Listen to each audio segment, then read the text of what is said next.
días, sean todos bienvenidos al Derecho, el espacio radial de la Defensoría del Pueblo Regional Antioquia, un programa que busca acercar el derecho a la ciudadanía, resolver dudas y generar conciencia sobre los deberes y derechos que nos asisten como colombianos. Hoy vamos a abordar un tema de gran actualidad y relevancia, la reforma a la justicia penal en Colombia y en particular el enfoque de la justicia restaurativa, un modelo que busca no solo sancionar, sino también reparar, reconciliar y construir caminos de resocialización.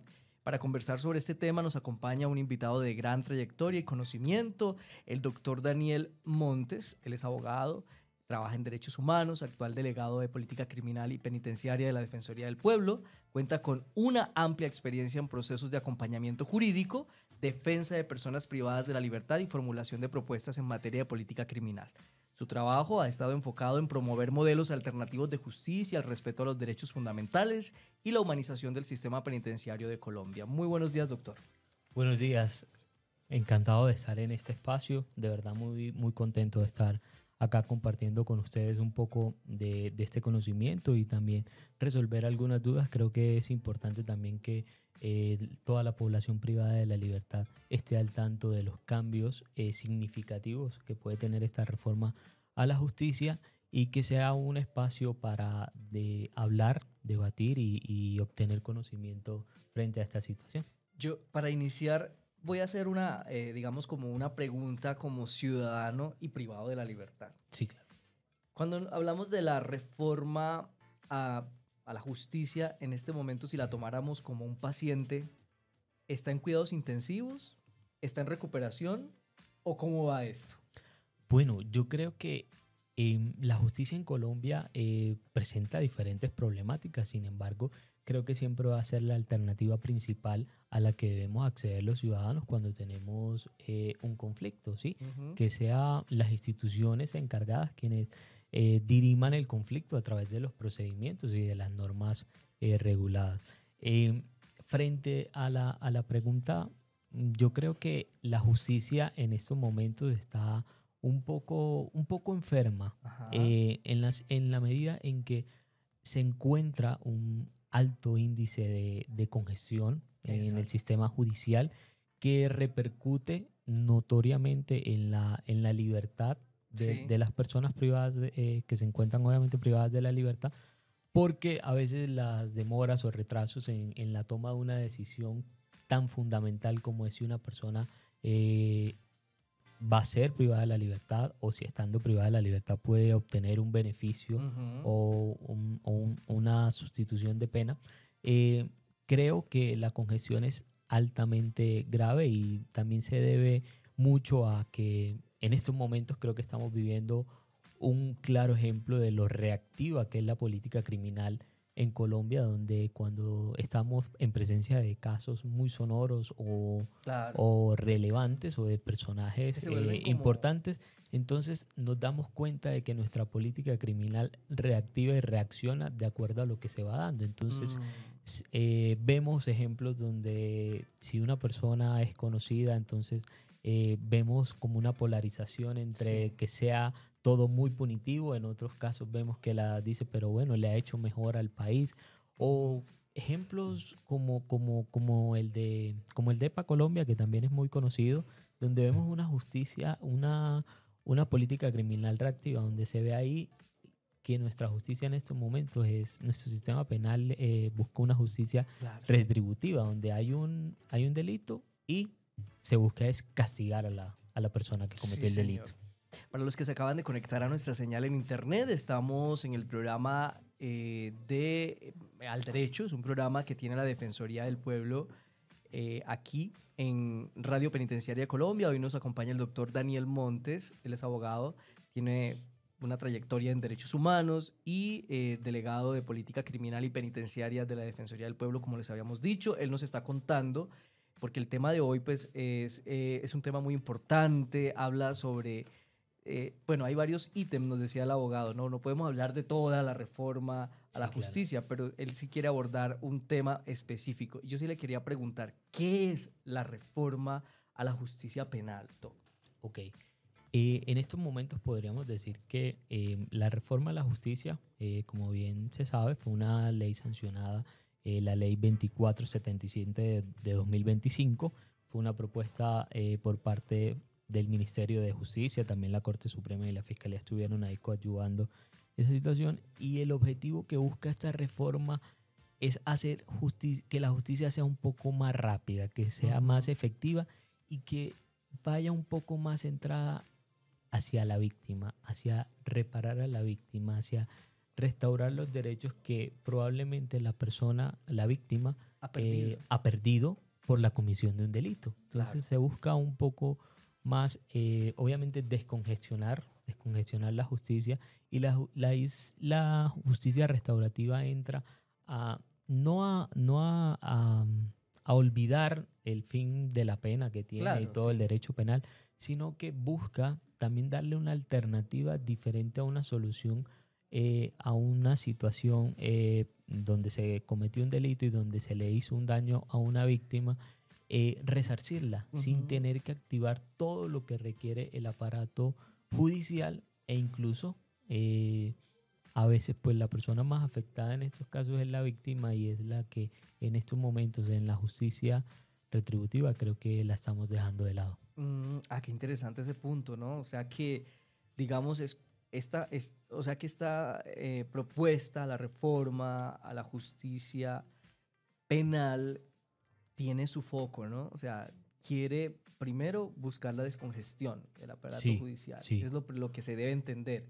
Segundo, como decía usted, no es que no importen las penas, sino que también que se enfoque en la reparación, en la víctima, ¿no? Entonces, qué interesante ese punto, porque usted habla también del acto punitivo.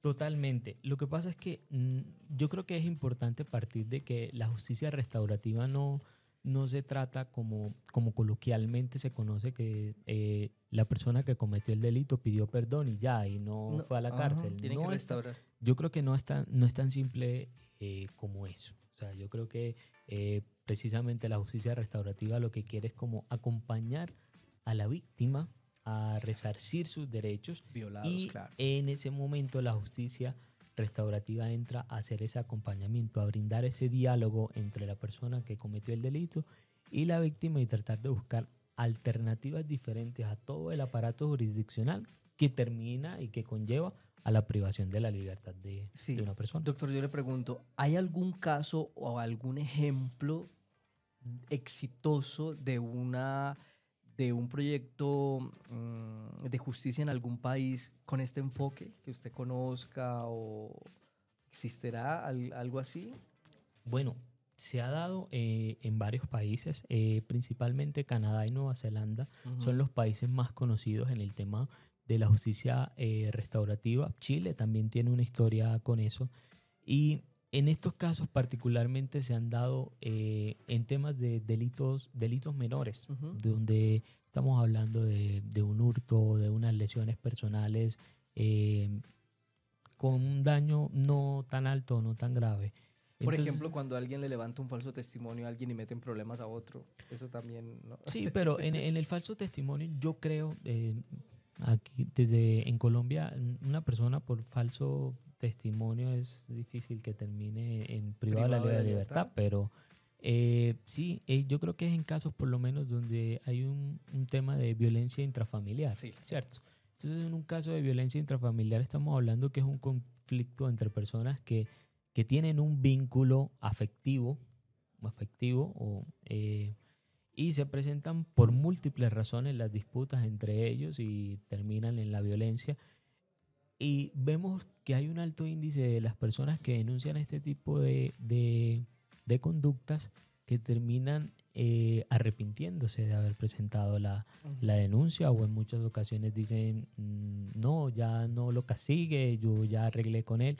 Entonces yo creo que ahí es importante la justicia restaurativa, cuando el enfoque no se da solamente en castigar a la persona por el acto, sino que lo que se busca con la justicia restaurativa es precisamente buscar alternativas diferentes a la justicia tradicional, pero con un enfoque más al diálogo, a buscar alternativas que incluso la víctima quede un poco más aliviada de la situación, pero no condicionando a que la justicia, a que sea con el perdón de la víctima que se da por terminada como tal así la acción penal.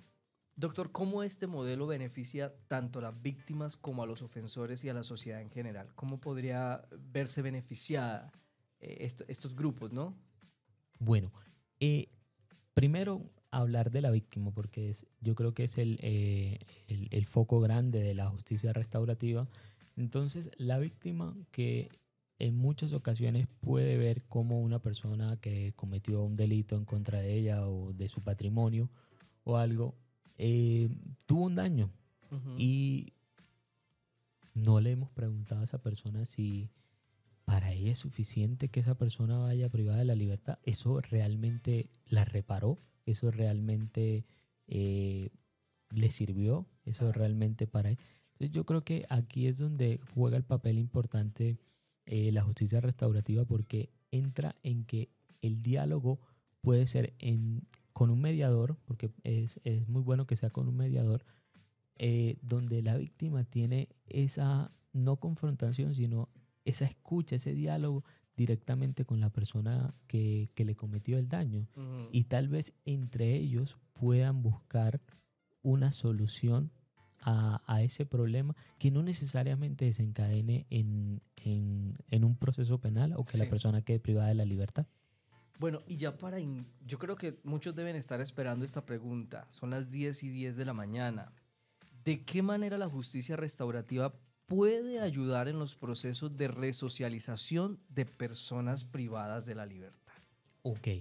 En ese caso, hay diferentes formas en las que la justicia restaurativa entra, porque hay que entender que la justicia restaurativa es algo netamente voluntario, ¿sí?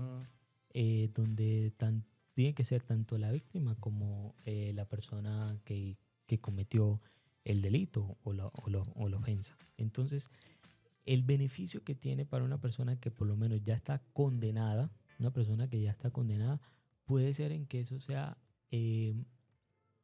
tenido en cuenta a la hora de la dosificación de la pena, a la hora de obtener un beneficio, porque recordemos que al final el fin de la pena es la resocialización, es que la persona pueda reintegrarse nuevamente a la sociedad que está siendo apartada por un tiempo por la comisión de un delito.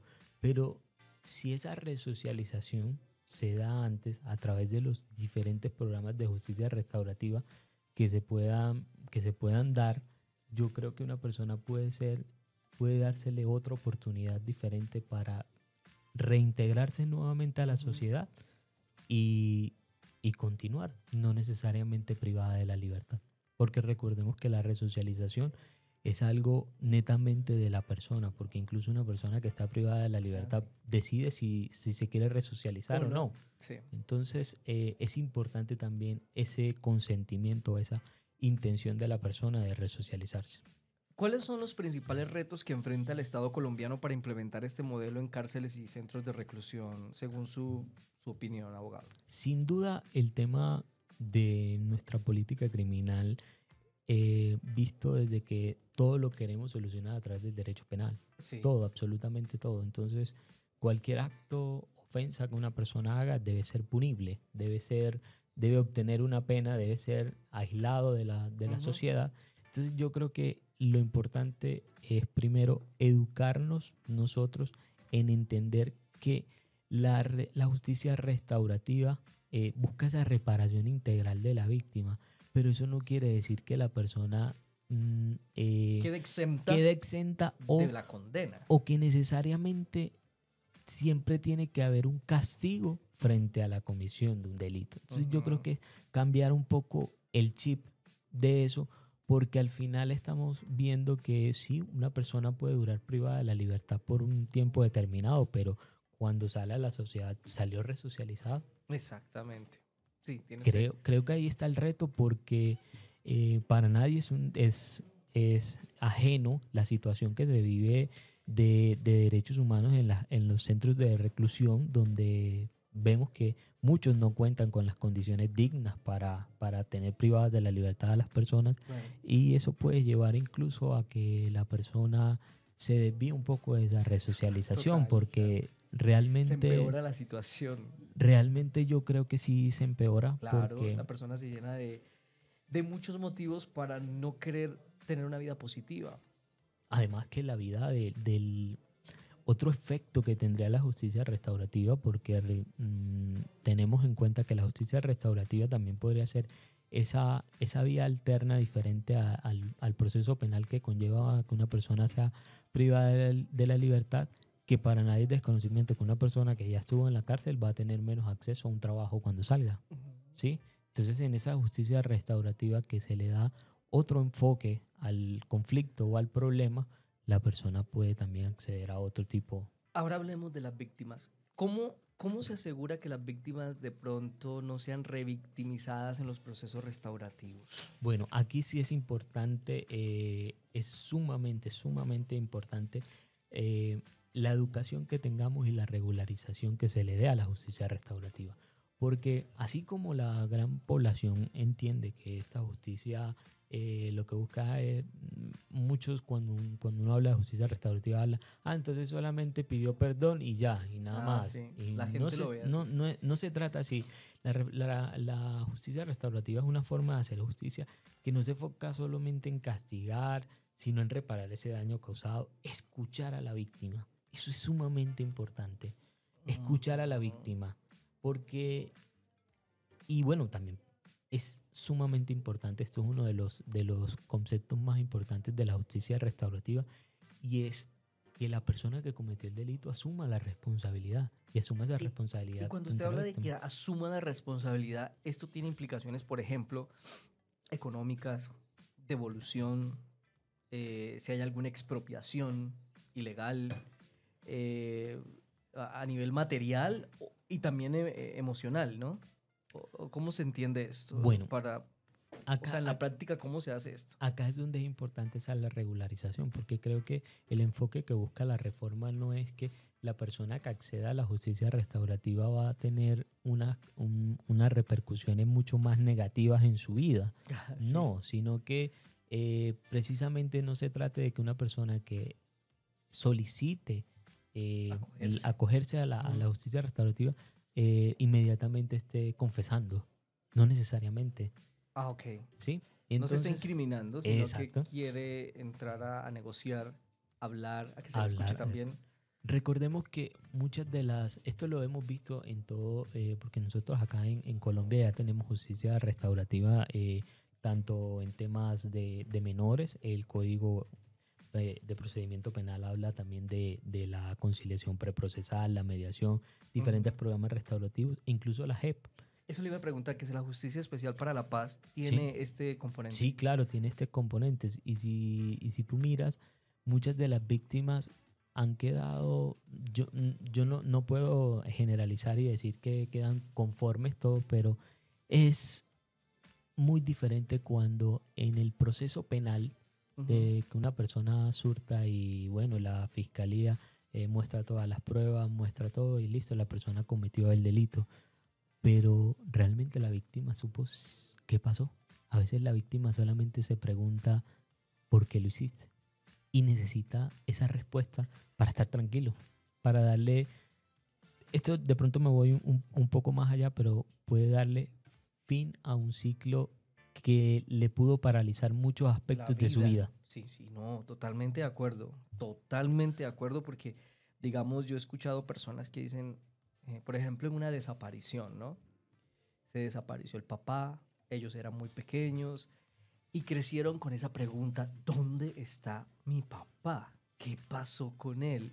Y yo he escuchado de algunos que dicen, y con lágrimas en los ojos, a mí no me interesa quién le hizo eso a mi papá. Yo quisiera simplemente que él me contara por qué pasó eso, eh, dónde está, que al menos me digan una idea dónde está. Y yo lo digo porque conozco casos que llevan hasta 30 años, su papá desaparecido. De hecho, en mi Claro. familia, lo estoy diciendo con un ejemplo familiar, he escuchado a algunos primos que han pasado por eso y dicen, no, a mí no me interesa ya la persona que hizo eso. Yo simplemente quiero saber es qué pasó con mi papá. ¿Sufrió? ¿A dónde lo llevaron? ¿Dónde estuvo? Yo quiero saber qué pasó después de que salió de la casa.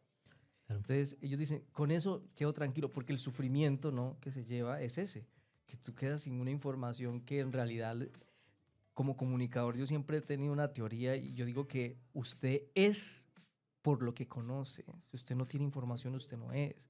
Por eso una de las peores torturas que yo creo que se puedan hacer a una persona es aislarlo de la información.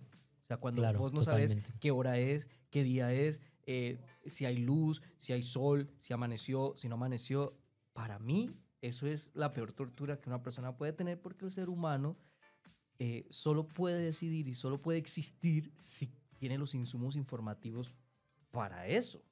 Claro, recordemos que el ser humano tiene vínculos afectivos. Ujú.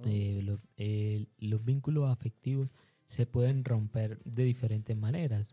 La persona falleció, la persona desapareció, la persona decidió irse, tuvimos un conflicto, Ujú. pero cuando tú no tienes ni idea de Nada. eso, es muy difícil continuar la vida eh, en ese entorno, ¿sí? Entonces, ahí es importante, pero también porque acá estamos hablando de que, bueno, la víctima escucha, la víctima es receptiva, pero también tenemos que tener en cuenta, la víctima puede que acceda y diga, listo, yo quiero someterme a esa, pues yo, someterme no, yo quiero entrar a esta justicia restaurativa, yo quiero Claro. escuchar qué pasó, pero puede que la víctima diga, no, esto me causó, me fue peor, yo definitivamente no quería saber eso, Uy. o le genera un nuevo odio, o sea, pueden pasar muchas cosas, pero No, yo es creo que no, yo creo que importante. es más positivo que No, es mucho negativo. más positivo, Mil veces, sin duda es mucho más positivo, mil veces. porque darle fin a Claro. una historia, a una Incertidumbre. incertidumbre de un vínculo afectivo que se pudo tener con el familiar, con el amigo, con el vecino, con todo eso, de dar una respuesta de, ok, fue que se equivocaron. Claro. Mi papá no pertenecía a nada de esto, Fue un sino que rumor. Fue un rumor.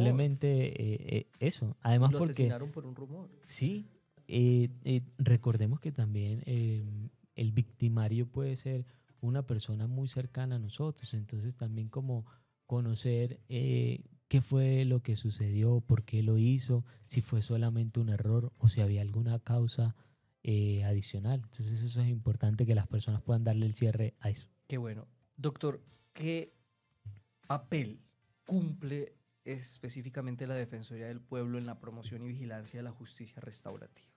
Bueno, en ese papel de la Defensoría del Pueblo en la justicia restaurativa ya se presta, porque en los diferentes procesos penales tenemos lo que se llama, lo que hoy conocemos todos como el incidente de reparación, Ujú. ¿sí?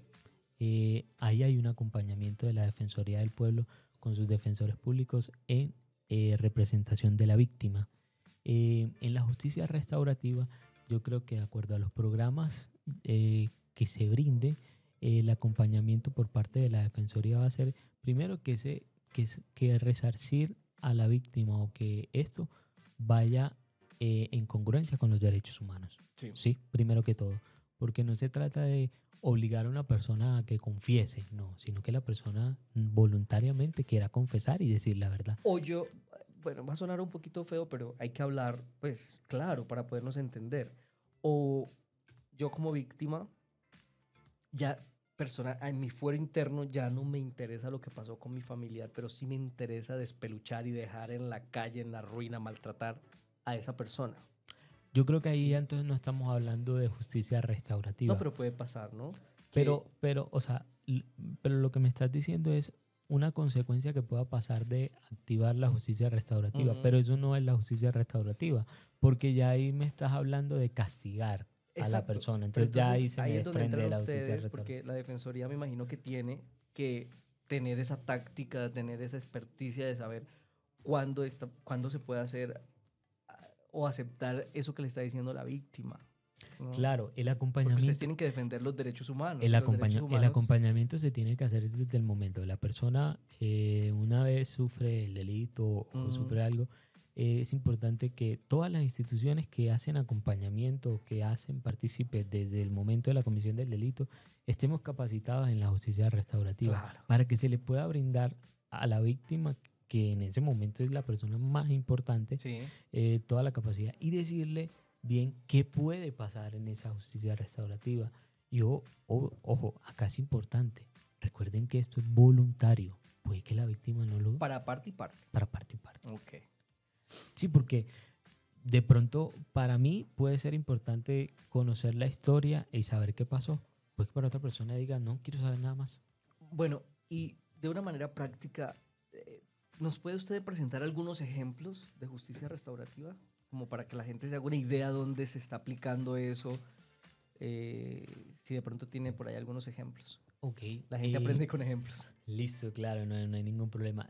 Se hizo conocido un caso acá en Medellín, un tema de un hurto. Sí. Un hurto de una persona, un comerciante. Eso pasó y se buscó a través de, pues con las instituciones que estaban en esa situación, buscar que los dos tuvieran una conversación y miraran cómo podrían ellos superar esta situación. Entonces la justicia restaurativa empieza desde, puede ser pedir perdón, decir no debía hacer esto, lo hice así, no debía actuar, y esa reparación integral puede ser en el perjuicio que te causé monetariamente, reatribuirlo. ¿Sí? Que eso lo estamos viendo hoy en los procesos penales. Y ya a nivel, por ejemplo, bueno, no sé, lo que maneja la JEP, ¿no? Justicia Especial para la Paz, ¿no? Bueno, ahí yo creo ya que estamos hablando de grupos, de personas que participaron bajo una ideología, hicieron intervenciones, hubo víctimas. creo que uno de los casos más recientes fue el de Salvatore Mancuso, Sí. donde estuvo, creo que fue en un estadio, pidiéndole perdón a las víctimas. Entonces, desde es ahí... muy difícil también. A mí me tocó estar como periodista en un encuentro con excombatientes de las FARC con las víctimas. O sea, se sentía la tensión de todos, ¿no? Porque es un momento complejo. Bueno, es que yo creo que cuando estamos hablando de conflictos armados, de conflictos internos en el mismo país, es sumamente importante sumar a ello la justicia restaurativa, porque en esa justicia transicional que se puede haber entre las personas que, bueno, estuvieron delinquiendo, cometieron esos delitos para a pasar esa transición, es necesaria la justicia restaurativa, porque es muy difícil que una persona acceda solamente a manifestar, a confesar un delito, pero no obtener un beneficio frente a sus condiciones de reclusión, al tiempo en el que va a cumplir todo eso. Entonces, la justicia restaurativa es necesaria en esa transición, porque es la que permite que el rencor, el perdón o la escucha, el diálogo, hagan partícipe de esa negociación, y que incluso puede ser una piedra fundamental para que la justicia transicional sea exitosa. Bueno, y desde su opinión profesional, yo sí le quiero preguntar, ¿qué cambios culturales necesita la sociedad colombiana para que la justicia restaurativa tenga éxito? Porque esto también hace parte de la cultura. Totalmente. Lo primero, nosotros tenemos que entender que no todo lo soluciona el derecho penal. Primero que todo. No todo se soluciona con que una persona vaya a la cárcel. Sí. Primero que todo. Entender que hay diferentes maneras de resolver conflictos sin que obligatoriamente sea un juez quien lo termine decidiendo por nosotros, sino que tú, que fuiste el victimario, y yo víctima, podemos dialogar, podemos buscar alternativas de resolver este conflicto. Entonces, yo creo que es un poco también a estar prestos a escuchar algo diferente a lo tradicional que venimos manejando, y preguntarnos si eso tradicional sí ha surtido efecto. Sí, claro. Sí, tiene resultados en estos sí, años. Exactamente. O sea, esto va a ser de tiempo, ¿verdad, Doc? Claro, totalmente, no totalmente. Y es importante, un tema que tú lo planteabas, un tema importante para que la justicia restaurativa pueda ser buena en Colombia, surtir el efecto. Es importante que todas las instituciones estemos comprometidas. Entonces, claro, Porque igual. mira, uno de los retos que tiene la justicia restaurativa es que en estos momentos estamos hablando de que la congestión la tienen los jueces, la tienen eso, pero en la justicia restaurativa quien probablemente le va a tocar con esta carga van a ser a los fiscales, porque son quienes van a tratar de buscar esa alternativa diferente Antes de pasarlo al antes proceso. de pasarlo al proceso. Uy, Dios. Entonces, ¿qué es importante ahí? Pero ¿no era así que funcionaba la fiscalía hace unos años atrás? Sí, pero Porque es que... lo que pasa es que entonces de nada no va a ser muy efectivo si solo decimos, bueno, listo, hay que aplicar la justicia restaurativa. Ok, pero ¿de dónde están los insumos? ¿Dónde está el personal? ¿Cuáles son los programas de esa justicia restaurativa? Porque es que solamente, porque no podemos entender la justicia restaurativa solamente como, listo, yo voy a convocar a unas víctimas aquí a la Alpujarra, pongo una tarima y pongo a los victimarios a que pidan perdón. Al final, eso es lo que mucha gente tiene en la cabeza. Entonces, eso es lo que hay que cambiar. O sea, es el acompañamiento integral de eso para que no la imagen quede Claro. en eso. Sí, que esa no sea la foto. Que esa no sea la foto. Sí. Que esa no sea la foto. O sea, ahí estamos hablando de medios de comunicación, políticos, estamos hablando de gremios económicos, estamos hablando de víctimas, estamos hablando... Y ahí el aporte lo hacemos todos los ciudadanos. Claro, ¿Sabes por qué? claro. Porque cuando una persona que es víctima decide buscar esta justicia restaurativa, está hablando con su victimario, están buscando una forma de solucionarlo. Y yo, que no tuve nada que ver en eso, Imagínate. y yo estoy diciendo, Perturba. mira, perturba. Entonces yo estoy diciendo, ¿cómo así? Y no va a ir a la cárcel. Y, no sé qué. Y yo no fui víctima de eso. O sea, entonces Usted no está colaborando. Desde ahí empieza la ayuda de nosotros como ciudadanos. Así es. Sí, señor. Bueno, entonces, según lo que usted me está contando, cuando esto comience a ser, digamos, cada vez más notorio dentro del proceso penal, entonces se van a potencializar mucho las casas de justicia, ¿no? Porque las casas de justicia son como una antesala para llegar a un acuerdo, para hablar, para escuchar, bueno, qué está pasando, canalizar, hacer canales. Aquí es donde vuelvo a la pregunta que me hacía anteriormente. Es involucrarnos todos. Claro. Porque no es solamente, listo, hacemos la justicia restaurativa, pero listo, ¿y dónde se va a reunir la gente? ¿Y qué personal capacitado vamos a tener para que atienda a la población? Porque no es solamente poner al fiscal ahí, no, aquí tiene que haber un acompañamiento psicológico, aquí tiene que haber todo. Una casa de justicia tiene eso, tiene psicólogos, tiene abogados. Claro, pero que haya el personal y los medios suficientes para atender la demanda que se puede venir. Claro, sí se crea otra necesidad. Se crea otra necesidad. Totalmente. Doctor, ya para ir cerrando, ¿qué quiere usted añadir a este tema? A mí me gustaría, como lo hemos hablado a lo largo de esto, es importante primero recordar que la justicia restaurativa, es importante que la persona que cometió la falta o el delito lo acepte, ¿cierto? Se apropie, que tenga ganas de pedir perdón, que quiera pedir perdón. Y de nosotros como ciudadanos,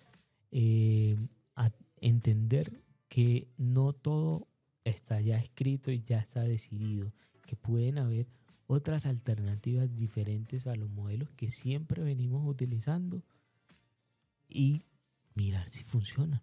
Porque yo realmente considero que la justicia restaurativa es un canal, es una vía alterna donde se puede dar solución a un problema sistemático de congestión en la cárcel, de congestión en el aparato judicial, en la fiscalía, y que se le está resarciendo los derechos a la víctima. Claro. Doctor Daniel Montes, agradecemos profundamente su participación y sus aportes para comprender la importancia de la justicia restaurativa en el marco de la reforma a la justicia penal. A nuestros oyentes les recordamos que la Defensoría del Pueblo Regional Antioquia está siempre dispuesta a acompañarlos, orientar sus inquietudes y defender sus derechos. Este fue su espacio Al Derecho, un programa de la Defensoría del Pueblo, la voz de la ciudadanía, la guardiana de los derechos humanos. Hasta una próxima emisión y no se les olvide que esta conversación la van a tener en YouTube en Radio Penitenciaria de Colombia. Ahí pueden, de pronto, si no alcanzaron a escuchar o si han habido interferencias en la señal por internet, de pronto en los centros penitenciarios, porque ha estado con estas lluvias, entonces no pueden reproducir, pues si pueden acceder al contenido, mañana o pasado mañana ya está disponible para que lo consulten. Ahí va a aparecer el titulito y ahí va a estar esta conversación. Muchas gracias. Perfecto, muchísimas gracias a todos por este espacio. 10 de la mañana, 33 minutos. Continuamos escuchando programación. Ya en un ratico vamos con las noticias nacionales, las locales y las internacionales.